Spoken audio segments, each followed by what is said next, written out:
Assalamualaikum warahmatullahi wabarakatuh. Perkenalkan, nama saya Lia Yulita, NIM 19102040002. Di sini saya akan menyampaikan materi tentang konsep etika bisnis Islam yang diajarkan oleh Rasulullah SAW.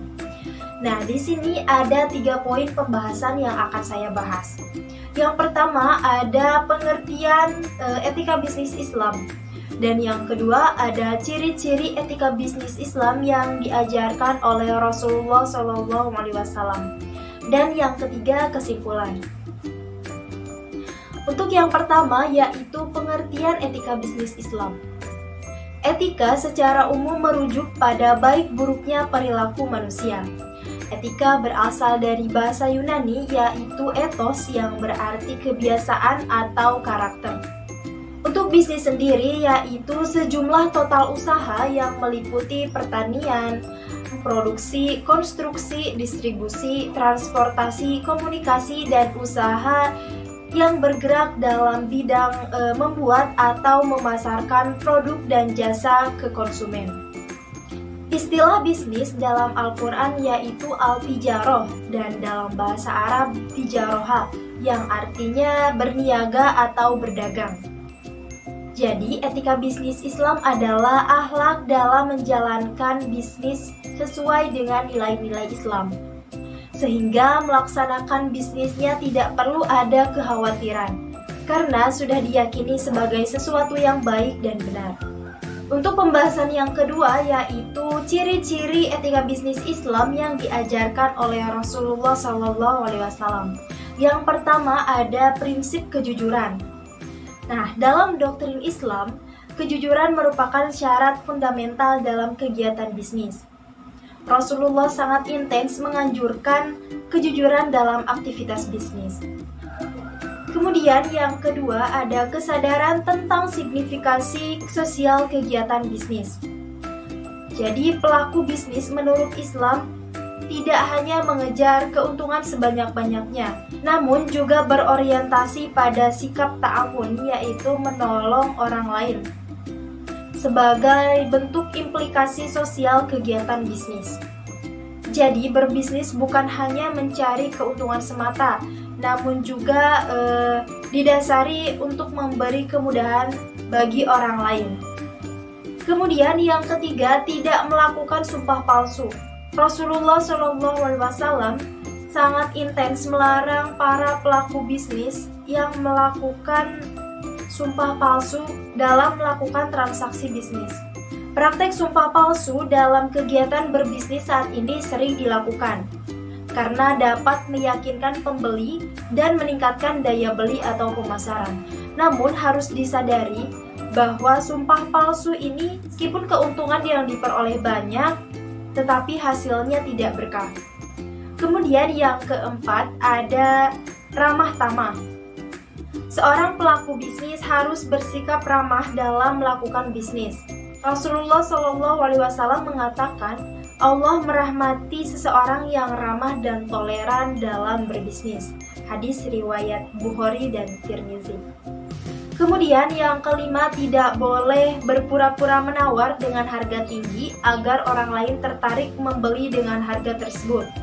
Sabda Rasulullah SAW, janganlah kalian melakukan bisnis najsya atau seorang pembeli tertentu berkolusi dengan penjual untuk menaikkan harga. Bukan dengan niat untuk membeli, tetapi agar menarik orang lain untuk membeli. Kemudian yang keenam, tidak boleh menjelekkan bisnis orang lain agar pembeli membeli kepadanya.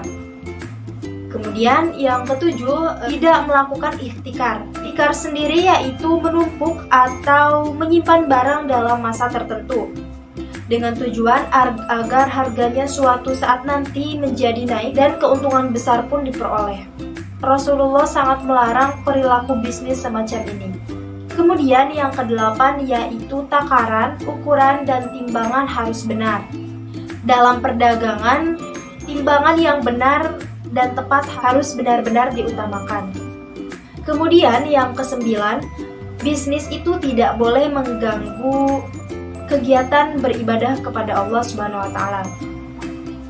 Kemudian yang ke-10, membayar upah sebelum kering keringat karyawan.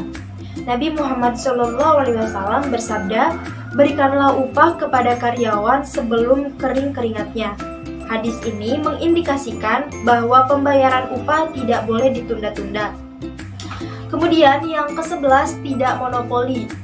Salah satu keburukan sistem ekonomi kapitalis adalah melegitimasi monopoli dan oligopoli.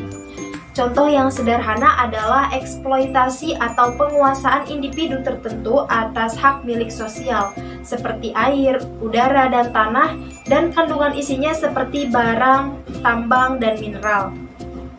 Individu tersebut mengeruk keuntungan secara pribadi tanpa memberi kesempatan kepada orang lain, dan ini dilarang dalam Islam. Kemudian yang ke-12, tidak boleh melakukan bisnis dalam kondisi bahaya atau mudarat yang dapat merugikan atau merusak kehidupan individu atau sosial. Misalnya, larangan melakukan bisnis senjata di saat terjadinya kekacauan politik.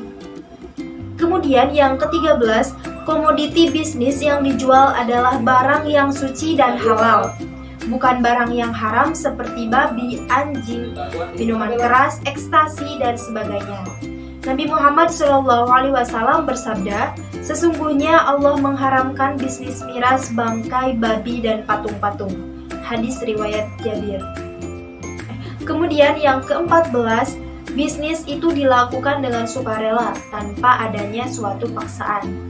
Kemudian yang ke-15, segera melunasi kredit yang menjadi kewajibannya. Rasulullah SAW memuji seorang muslim yang memiliki perhatian serius dalam pelunasan hutangnya. Kemudian yang ke-16, memberi tenggang waktu apabila pengutang belum mampu membayar. Kemudian yang terakhir, bisnis harus dilaksanakan tanpa adanya unsur riba, seperti dalam firman Allah dalam Quran Surat Al-Baqarah ayat 275 dan 278, yang artinya, hai orang-orang yang beriman, tinggalkanlah sisa-sisa riba jika kamu beriman. Dan pelaku dan pemakan riba dinilai Allah sebagai orang yang kesetanan. Oleh karena itu, Allah dan Rasulullah mengumumkan perang terhadap riba. Nah, dengan ciri-ciri etika bisnis yang sudah saya jelaskan barusan, maka kita dapat mengetahui perbedaan bagaimana etika bisnis dalam Islam dengan etika bisnis kebanyakan budaya Barat. Jadi, dapat disimpulkan bahwa Islam menempatkan bisnis sebagai cara terbaik untuk mendapatkan harta. Karenanya, segala kegiatan bisnis harus dilakukan dengan cara-cara terbaik, dengan tidak melakukan kecurangan, penipuan, riba, dan tindakan kezaliman lainnya. Kesadaran terhadap pentingnya etika dalam bisnis merupakan kesadaran tentang diri sendiri dalam melihat dirinya sendiri ketika berhadapan dengan hal baik dan buruk, yang halal dan yang haram. Untuk para pelaku bisnis yang telah menerapkan etika berbisnis menurut Islam, pasti sudah meyakini bahwa apa yang dijual bukan semata-mata untuk mendapatkan keuntungan sebagai tujuan duniawi saja, melainkan juga untuk mendapatkan keberkahan dan keridhaan dari Allah Subhanahu wa Ta'ala atas apa yang diusahakan. Cukup sekian penyampaian materi dari saya. Mohon maaf apabila banyak kekurangan. Wabillahi taufiq wal hidayah. Wassalamualaikum warahmatullahi wabarakatuh.